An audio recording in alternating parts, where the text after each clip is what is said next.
Now, sticking with market-moving news, Invicta has delivered strong year-end results. The group's earnings showed an increase of 6% in its top line. Even though Invicta managed to maintain stability and growth, the group faced a difficult operating environment, which included currency volatility and supply chain shipping challenges. For further insights on the group's performance, I caught up with CEO Steve Joffe. I think we've got a very dedicated and committed team. Many of them have been in the business for many, many years. And you're so right, the operating environment was so tough. You saw manufacturing decline, you saw mining output decline.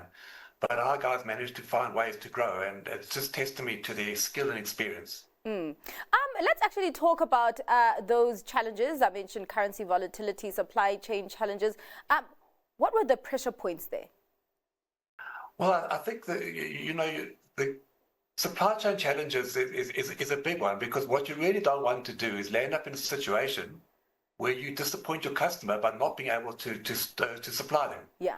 So what we did throughout our group, and actually not only in South Africa, this was actually throughout the world, we increased our stock holding by probably a month, that we can, withstand any sort of shocks in the short term and not result in not being able to supply customers.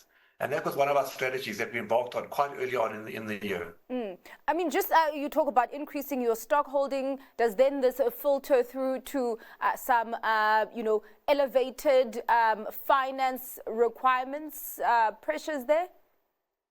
Our balance sheet is pretty strong, so it wasn't really one that required much funding, and we could probably fund it just through our creditor cycle. Okay. So I wouldn't say we had to borrow to do that. It was just something that we managed to fund in our normal creditor cycle. All right. Well, let's talk about your margin management. What nuts and bolts are you working there to ensure a continued widening or stability of that?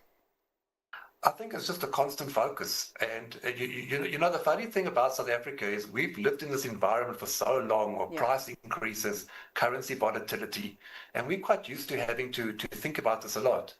But what's interesting at Invicta, we have quite a few businesses now in Europe and the UK and America. And those management teams have never had to worry about things like this. So it's almost like our experience has actually been quite useful in helping to discuss it with management there and almost guide them through this thinking. It's quite interesting because, I mean, for an industrial company like Invicta, you've also tried to really hedge yourselves from the risk of South Africa by diversifying geographically. But I mean, you talk about some of these challenges being prevalent throughout across the board. Would you say that the risk in South Africa right now for the company is not as elevated as maybe it used to be? How are you viewing the different dynamics between South Africa and the rest of your portfolio geographically? I think you're correct. I think what's happened is the operating environment has become complex everywhere. United States has become complex with tariffs. Our Chinese factories become complex because trying to supply America. So everywhere is complicated at the moment. Nothing is particularly simple. And because of that, maybe relatively South Africa becomes less complex. But the reason we invest outside South Africa is mainly to do with growth, anticipated growth. And as long as we can't see proper prevalent growth in the South African market, and we can see better growth opportunities elsewhere, we'll probably continue to invest where we see better growth opportunities. Well, in terms of that growth also, you have embarked in an acquisition of NWB during this reporting period. Being the latest acquisition, what kind of value has that added? That's been a remarkable acquisition. I mean, it's one of the best we've ever done.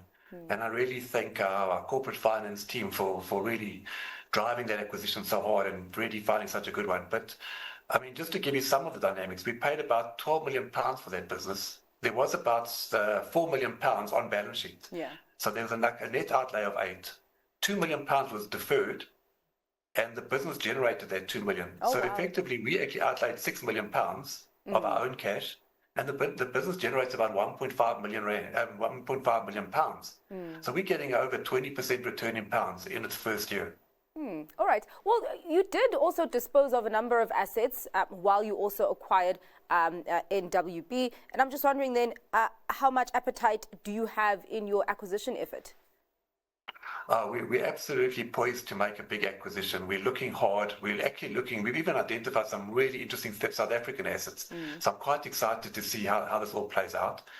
And really what we're looking for is direction to see which way interest rates go, and it's premised from America. Hopefully America can keep inflation under control and start dropping their interest rates, which will result in our interest rates here coming down too.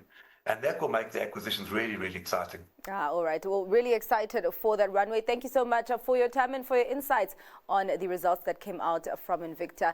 Steve, that was Group CEO Steve Joffe.